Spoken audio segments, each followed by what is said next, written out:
अस्सलाम वालेकुम व्यूअर्स, उम्मीद है कि आप सब ठीक होंगे। Welcome to my channel visual medicine.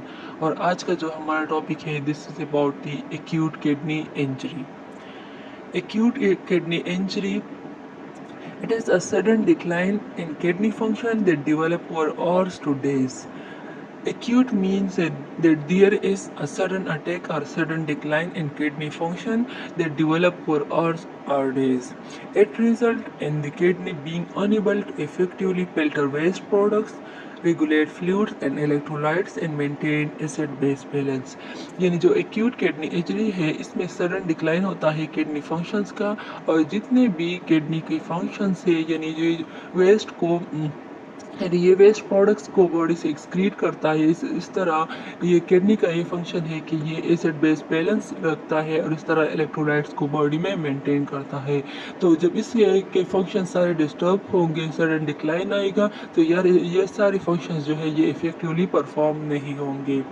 इसी तरह acute kidney injury is a medical emergency and it can rapidly lead to life threatening complications if untreated. अगर ये अनट्रीटेड है, चाहे इसको हम इमरजेंसी में ट्रीट ना करें, तो acute kidney injury can lead to life threatening complications. Next हम आते हैं definition. According to KDIGO classification, acute kidney injury is diagnosed by one of the following criteria: increase in serum creatinine by greater than or equal to 0.3 mg per deciliter, 26.5 micromole per liter within 48 hours।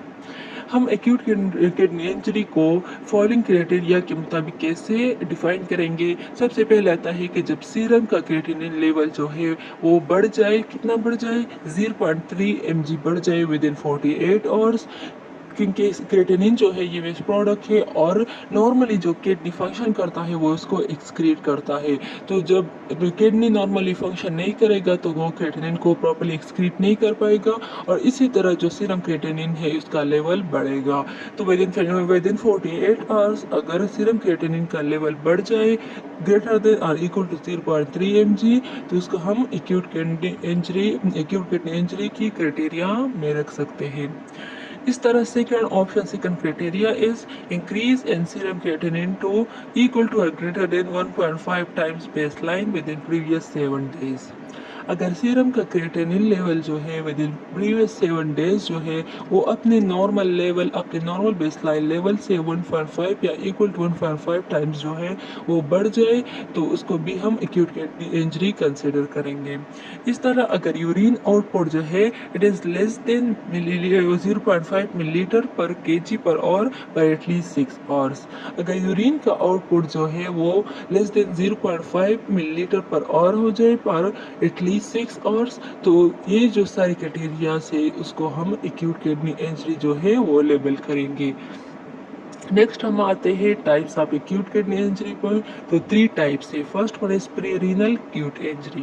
Pre-renal means there is something some disturbance before the kidney, means kidney के अलावा जितनी सारी भी causes है वो सारे pre renal acute kidney injury में आते हैं, वो काजेस जो एक्यूट किडनी इंजरी काज करते हैं। सो first one is the most common type is the pre-renal acute kidney injury, which is decreased blood flow to the kidney।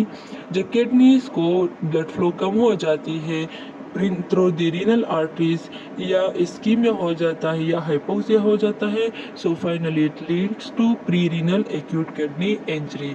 तो उसके जो कॉजेस है इसमें हमारे पास डिहाइड्रेशन है, सवेयर ब्लीडिंग है, हार्ट फेलियर है, सेप्टिक शॉक है, बर्न्स है, लिवर सिरोसिस है, और इस तरह एक्सेसिव डायरेटिक यूज है। तो ये सारे कॉजेज जो है ये decrease blood flow to the kidney cause करता है, and it finally leads to pre renal acute kidney injury. It is usually reversible if blood flow is restored permanently promptly हो। तो क्या हो जाता है, हमारे पास जो किडनी का फंक्शन है वो रिवर्स हो जाता है, वो नॉर्मल पे आ जाता है। नेक्स्ट हमारे पास काजेस में आते हैं इंट्रिंसिक या intrarenal acute kidney injury. It means the damage is occur actually within the kidney itself. जब किडनी में खुद कोई ना कोई ऐसी डिस्टर्बेंस आ जाती है, कोई एबनॉर्मेलिटी आ जाती है, कोई इंजरी हो जाती है, तो ये क्या काज करता है, ये एक एक्यूट किडनी इंजरी काज करता है, जिसको हम इंट्रिंसिक एक्यूट किडनी इंजरी बोलते हैं। तो इसके क्या काजेस को हम देख लेते हैं। सबसे पहले हमारे पास आता है एक्यूट ट्यूबुलर नेक्रोसिस है, and it occurred from prolonged ischemia or toxins. इस तरह acute interstitial nephritis से it is often due to drug induced.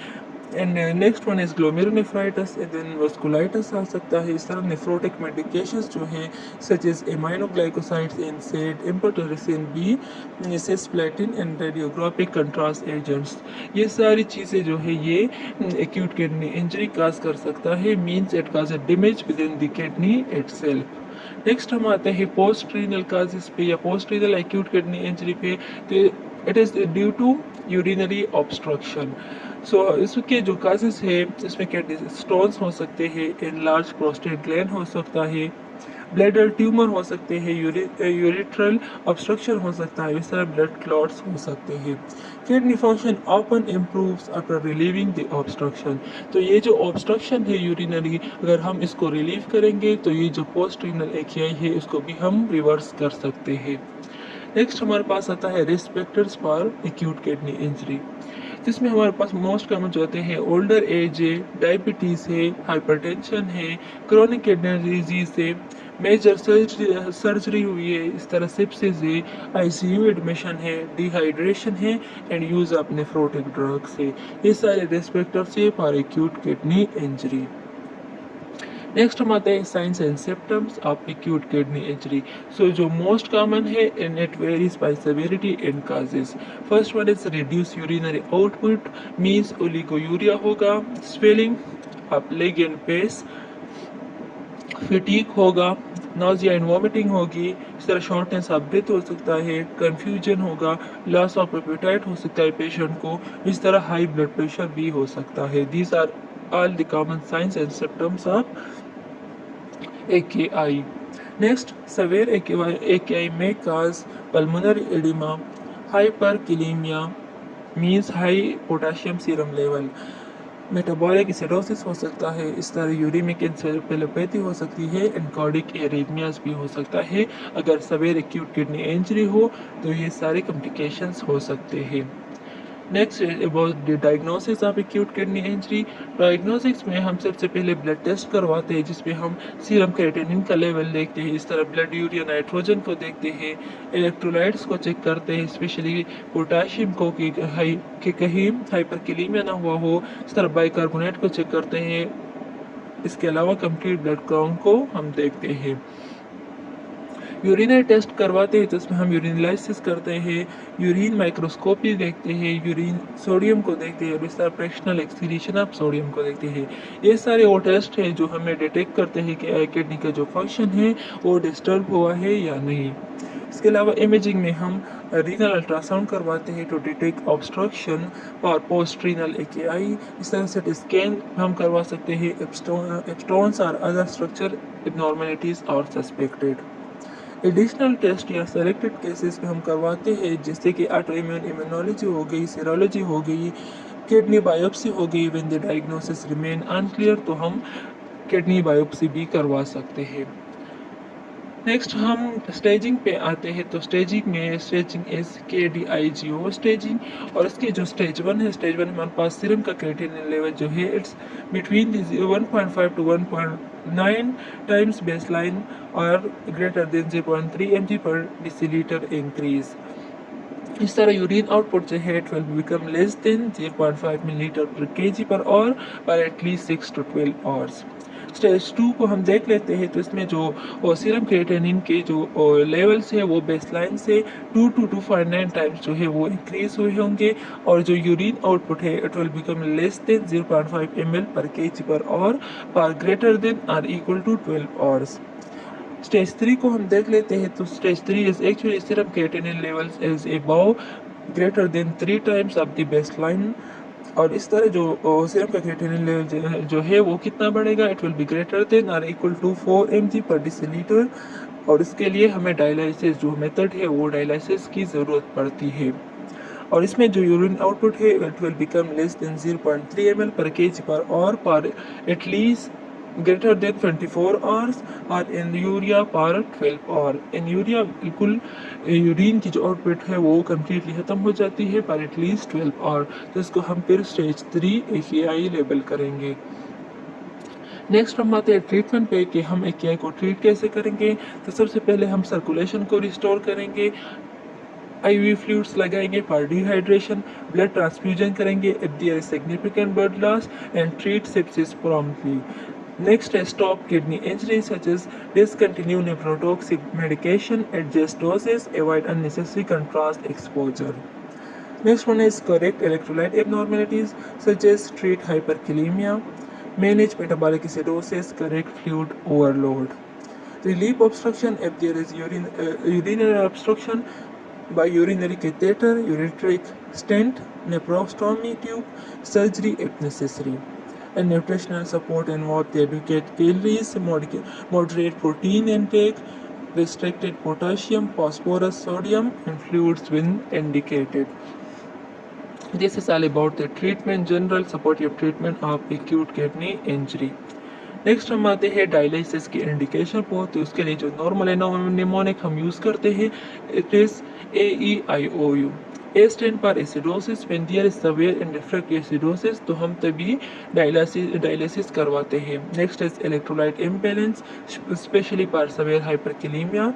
I stand for intoxication such as for dialysable toxins. Next one are overload means fluid overload causing pulmonary oedema. जब pulmonary oedema cause करता है fluid overload तो तब हम क्या करवाते हैं, हम डायलिसिस करवा सकते हैं। इसके अलावा uraemic complication such as encephalopathy, pericarditis and severe bleeding, इस कंडीशन में भी हम डायलिसिस करवाते हैं। नेक्स्ट हम कॉम्प्लिकेशंस पे आते हैं। तो कॉम्प्लिकेशंस में जैसे कि हाइपरकैलेमिया हो गया, pulmonary oedema, metabolic acidosis, uraemia, infections, chronic kidney disease, end-stage kidney disease, increased mortality, particularly and critically ill patients।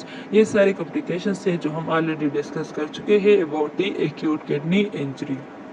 Next हम प्रिवेंशन पे आते हैं कि हम AKI को प्रिवेंट कैसे करेंगे।